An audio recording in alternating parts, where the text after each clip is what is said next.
खिलाफत अब्बासिया, जो 5 सदियों तक इस्लाम की सियासी व मजहबी ताकत का मरकज रही, उस दिन चंगेज खां के पोते हिलाकू खां के सामने मुट्ठी होने जा रही थी।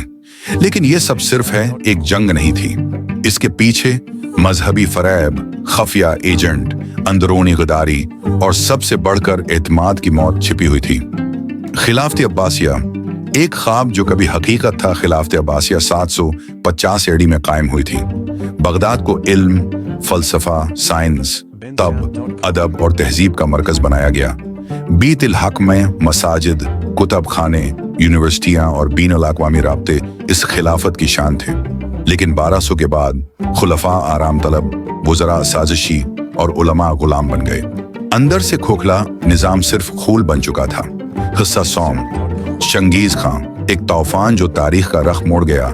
दूसरी तरफ एशिया में चंगेज खां की हुकूमत आसमानों को छू रही थी। वो लाखों की फौज का सरदार, लौट मार का शहंशाह, लेकिन साथ साथ एक बेहतरीन मुंतज़म भी था। चंगेज खां ने चीन, ईरान, तुर्कस्तान और वस्ती एशिया को फतह किया। उसके बेटे तौलवी का बेटा हिलाकू खां इसके बाद मशरिक़ वस्ती की तरफ रवाना हुआ। हाँ, फरेब का आगाज, नसीहत या साजिश?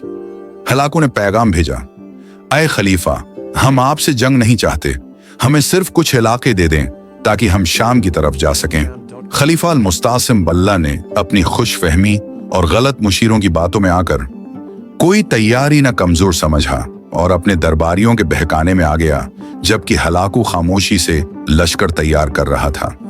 एक ऐसा लश्कर जिसने तारीख का सबसे बड़ा कत्लेआम करना था। गिदार दरबार इब्नुल अलक़मी का किरदार इब्नुल अलक़मी नामी वजीर शिया अकीदे से ताल्लुक रखता था। खलीफा की सुनी अक्सरियत से नफरत, इक़्तिदार की हवस और हिलाकू से खफिया खत व किताबत ने उसे गुदार बना दिया। उसने खलीफा को बताया कि जंग की जरूरत नहीं, फौज कम करने की मशूरा दिया। दुश्मन को अंदर से मालूमात फराहम किए। जब हिलाकू हमला करने के करीब आया, बगदाद के पास सिर्फ चंद हजार सिपाही थे।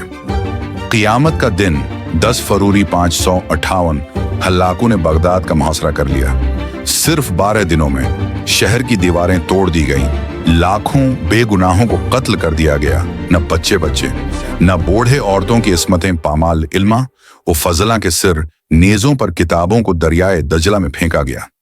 कहा जाता है इतनी किताबें दजला में फेंकी गईं कि पानी स्याह हो गया। हिस्सा हिफ्तुम, खलीफा की मौत, तख्त की कीमत जान। हिलाकू ने खलीफा को तलब किया। खलीफा आया, लेकिन हिलाकू ने उसे कत्ल कर दिया। 7 खजाने की चाबियां ले आया। हिलाकू ने कहा, जब तुम्हें पता था खजाने में दौलत है तो तुमने लश्कर क्यों न तैयार किया? फिर हिलाकू ने खलीफा को कत्ल करवाया, मगर एक खास तरीके से। खलीफा को कालीन में लिपेटा गया और घोड़े उसके ऊपर दौड़ाए गए ताकि सल्तनत के खून का कतरा भी जमीन पर ना गिरे। बगदाद के बाद बगदाद एक वीरान शहर बन गया। खिलाफत खत्म हो गई। दुनिया हैरान थी। इस्लामी दुनिया का मरकज मिट गया। 5 लाख अफराद कत्ल, इल्म और तहजीब का मरकज जलाया गया। ये वाकया आज भी तारीख की बदतरीन तबाहियों में शुमार होता है। हिस्सा न